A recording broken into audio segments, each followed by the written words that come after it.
Hello everyone, welcome to another horrific review. Did I start early there? Something weird happened. Uh, I'm trying to do screenshots to create set instructions because you probably know I've been playing about with this thing, trying to get it set up and looking a bit smoother, but uh, never happened. Never happened. Won't be a show at all.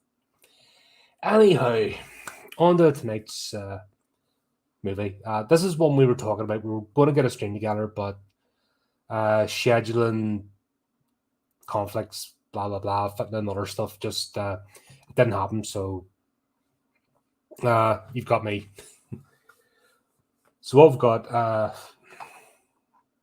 who invited them? God's sake, my head is sorry guys, my head has gone. What a shock. Who invited them? It's on Shutter. Came out a couple of weeks ago, so quite recent release. Pretty decent movie. I think Adam saw it first, then he suggested it, and then we just couldn't get our scheduling together. So a few weeks will pass, but good thing about this segment, we just do them anytime. Normally we try and get movies when they come out, but sure, what's a couple of weeks? So the premise is we've got Adam and Margo, they're the main couple. They've got their wee kid, Dylan. They've just moved into a big swanky house up in the hill. Keep referring up the hill. I think they're in California. I think they mean Beverly Hills. You know, I mean up. Basically, they moved from a poor area into like uber rich because he got a deal in the house and he's climbing the corporate ladder, so to speak. I can't remember what he does. Don't care. But he's one of the sort of corporate type. Climb the ladder, wanting to then have the big house for show. The guy, the character Adam in this is a bit of an idiot, really.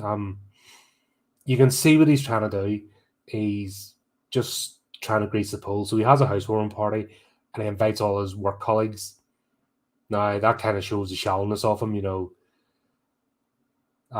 not getting a hint of like real friendships. It's all about work and climbing the ladder and stuff. So this is kind of the premise. Margo is more the homemaker, and she's not too impressed with all this, and she didn't want to talk to these people. She'd often come with them. She wasn't happy about moving in the first place, which I don't get. They do a lot of some movies where people just move. I talked about it in Sinister as well. One member of the family unilaterally buys a house like that, and then they all move. It's the way the script goes that they talk about it. Sorry, flip off, snag myself here. God, I'm going well tonight. Really professional. But yeah, one partner like unilaterally buying a house when they haven't sold their old one yet, and then just deciding they're all moving. That doesn't happen. Flip's sake, who can afford just to buy a house on their own? Especially if he's still climbing. I mean, he's not where he is. He's not a CEO or anything. He's middle management at best. Yeah, I always find that type of storyline jarring, but it fits with this movie because they're showing his character. That's all he's interested in. She's not too on board with it. She was happy where they were.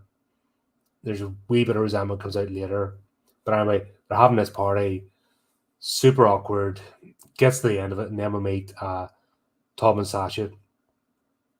Hey, it's the whole thing. Margo just closing the fridge door, and he's standing behind it, and you're like, "Whoa, what the hell?" This play now. It takes a minute to get to the meat and bones of what's going on.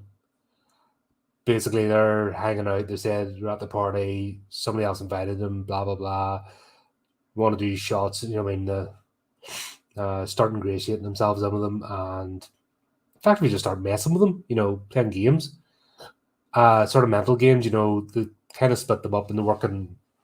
Sasha works on Margo, and Tom works on Adam. So I think this says a lot about.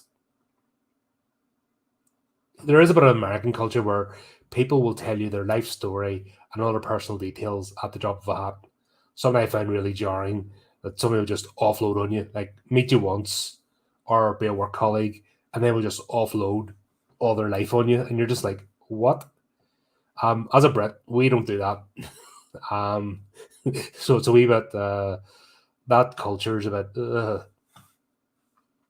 I find this very uncomfortable to watch for the first two acts, or for the main part of these two, and not because it wasn't a good movie, but they made the interactions, they put the tension in the air, they made the interactions uncomfortable, and I was actually getting secondhand embarrassment from watching this play out. And you kind of know, like they've got that fake smile, and the bright eyes, the bright psycho eyes. They're up to some mischievous, and plus the premise of the movie anyway. But you can tell these two, their intentions are not good. It's so it plays out, and you start get Sasha to ring one of her exes because she was in a band and she gave that up to be with Adam and become a housewife. So she's felt resentful about that, and Adam feels like he's been held back. And of course, there's a bit of drugs and alcohol involved, so that obviously loosens everybody up. And you can tell these two are kind of naive. They're not used to swimming with the sharks, which is funny because Adam's trying to climb up to that level where you are swimming with the sharks in the neighborhoods, and like to me, where he's trying to go wouldn't be tasteful for me. Yeah, the house is nice, but like being part of that culture and neighborhood, and I'd rather like have more colleagues around your house sort of thing. Just so you can climb a greasy pole, like that's a bit and beyond all. I struggle sometimes just going out for a pint, during like I always dread Christmas. The thought of having to go out, especially a lot of places I've worked, the thought of the Christmas do just fills me with dread because you're with these people 8 hours a day, and I'm not the type that lives from a job.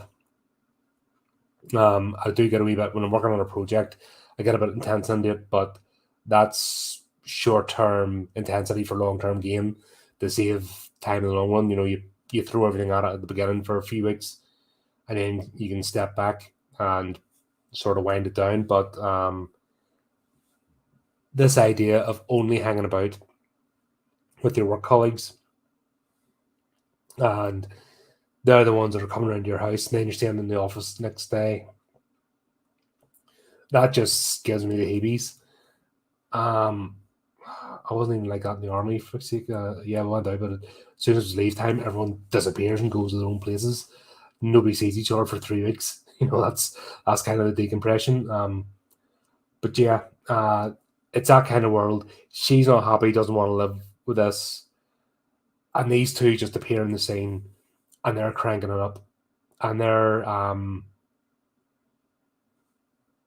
making it really uncomfortable. There's a bit in this where basically Adam and Margo are like, yeah, I want to call it a night, go, and they're not going to leave the house, and you can actually feel the tension.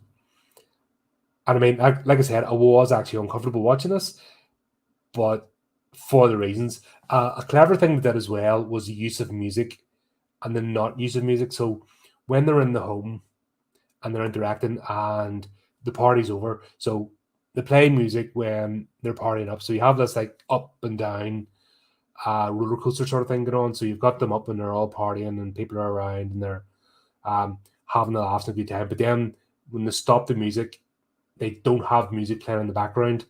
So you're not getting. Do you know why music sometimes spoon feeds you, especially in horror?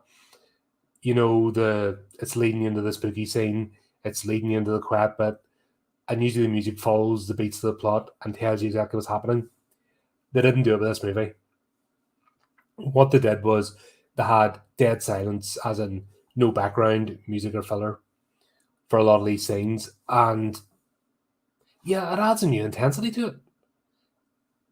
This was done really well, in terms of the intensity, just having no silence, no distraction, because we're used to the music telling us what to do in a horror movie.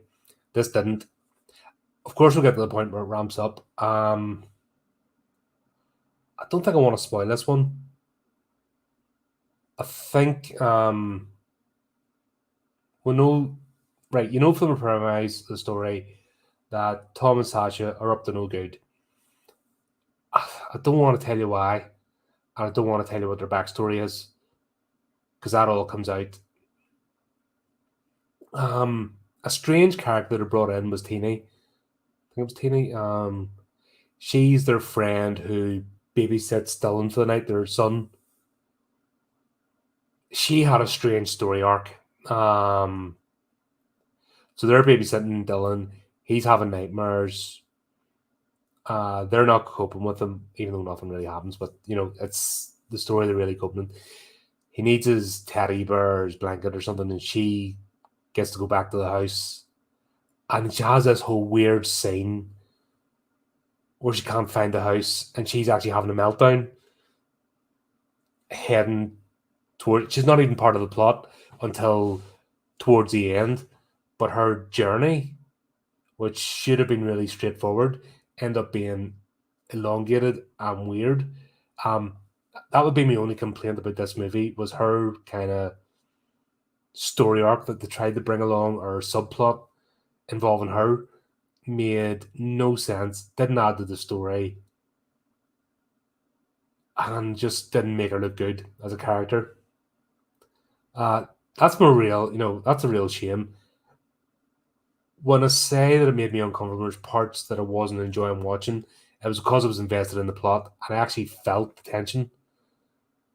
And that's good, because you're invested then, and you're like, oh god, just tell them to go. Just and they're not going to go, and you're not.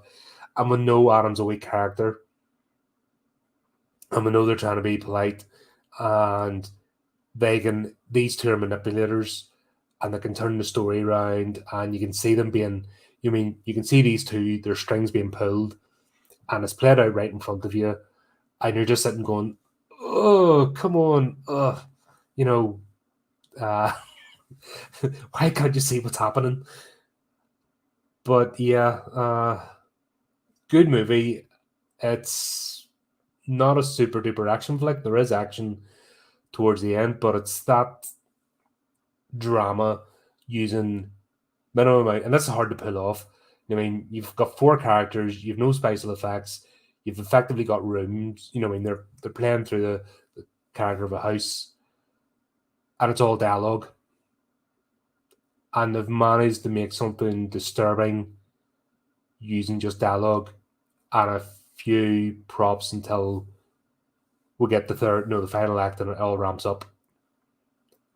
So yeah, make us a quick one because I don't want to spoil it. So there you go.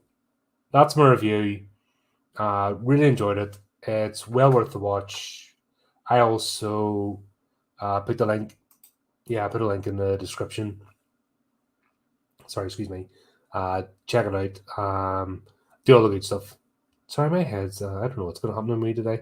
I've been at it all day, and then I sat down. My head's just went going before I got on camera here. But yeah, give it a try. Well worth it. I enjoyed the movie.